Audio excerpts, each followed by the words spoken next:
എന്തൊക്കെ കേൾക്കണം? കോൺഗ്രസ്സുകാർ ചിരിപ്പിച്ച് കൊല്ലുമെന്ന് തന്നെ. കടലിലെ കപ്പലപകടം സർക്കാരിൻ്റെ ഉത്തരവാദിത്തമാണ്. സർക്കാർ കാണിക്കുന്ന അനാസ്ഥയാണത്രേ കപ്പലപകടം. ഇന്നിപ്പോൾ ബേപ്പൂരിന് സമീപം വാൻഹായ് 503 എന്ന ചരക്ക് കപ്പൽ പൊട്ടിത്തെറിക്കാൻ കാരണമാരാണ്? അത് പിണറായി വിജയൻ. പൊട്ടിത്തെറിക്കാൻ കാരണം എന്താണ്? അത് പിണറായി വിജയൻ കേരളത്തിൻ്റെ മുഖ്യമന്ത്രി ആയതുകൊണ്ടാണ് അന്താരാഷ്ട്ര കപ്പൽച്ചാലിലൂടെ സഞ്ചരിച്ചിരുന്ന സിംഗപ്പൂരിൻ്റെ കപ്പലിന് പൊട്ടിത്തെറി ഉണ്ടാകാൻ കാരണം. രാജിവെച്ചേ മതിയാകുള്ളൂ. പിണറായി വിജയനാണ് എല്ലാത്തിനും കാരണം. ഇത് സർക്കാരിൻ്റെ ഗുരുതരമായ അനാസ്ഥയാണ്. ഇതിൻ്റെ ഭാഗമായിട്ട് മറ്റന്നാൾ കേരളത്തിലുടനീളം അവർ പ്രതിഷേധ സമരങ്ങൾ സംഘടിപ്പിക്കാൻ പോവുകയാണ്. കോമഡി എന്നല്ലാതെ എന്ത് പറയാൻ. ആകാശത്ത് ഇനിയിപ്പോൾ വിമാനത്തിന് എന്തെങ്കിലും സംഭവിച്ചാൽ സംസ്ഥാന സർക്കാരിൻ്റെ അനാസ്ഥ കൊണ്ടാണ് അത് സംഭവിച്ചത്, പിണറായി വിജയൻ ഉടനെ രാജിവെക്കണമെന്ന ആവശ്യം ഇവർ രംഗത്തിറക്കും. അങ്ങനെയൊന്നും സംഭവിക്കാതിരിക്കട്ടെ എന്ന് നമുക്ക് പറയാം. പക്ഷേ കടലിലായിക്കോട്ടെ, ആകാശത്തായിക്കോട്ടെ, ഭൂമിയിലായിക്കോട്ടെ, എന്ത് പ്രശ്നം വന്നാലും പിണറായി വിജയൻ ഉടൻ രാജിവെക്കുക.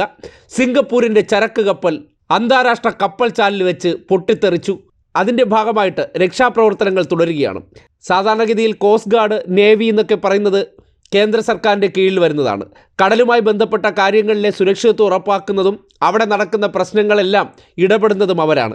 എന്നിരുന്നാലും കേരളത്തിൽ നിന്ന് 70 നോട്ടിക്കൽ മൈൽ അകലെ നടന്നൊരു സംഭവം. അപ്പോൾ കേരളവും കോഴിക്കോടുമായിട്ട് ബന്ധമുണ്ടല്ലോ. പിണറായി രാജിവെക്കണം.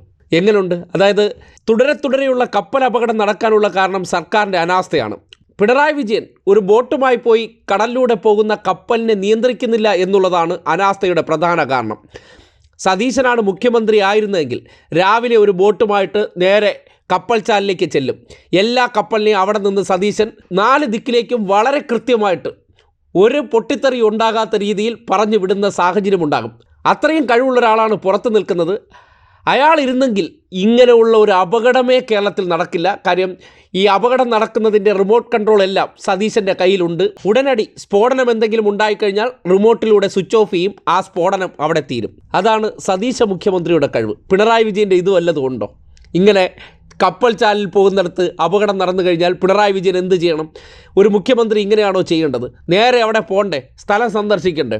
ഇതൊക്കെ പറയുന്ന അഖില ലോക വിവരക്കേടായിട്ടുള്ള സതീശന് സംഘത്തിൻ്റെയും ഏറ്റവും പുതിയ നാടകമാണ്. കടലിനുള്ളിലെ കപ്പൽ അപകടത്തിൽ പിണറായി വിജയൻ്റെ അനാസ്ഥയാണ് സർക്കാർ രാജിവെക്കണമത്രേ. ഈ UDF ഇങ്ങനെ തുടരണം. കാര്യം ഇങ്ങനെ മണ്ടപോയ ചിന്തയായിട്ട് നടക്കുന്നത്, ഇങ്ങനെ എല്ലാ കാലത്തും പ്രതിപക്ഷത്തിരുന്നാൽ ഈ നാടിന് വലിയ അപകടങ്ങൾ സംഭവിക്കാതിരിക്കുമെന്ന് നമുക്ക് ഉറപ്പാക്കാം.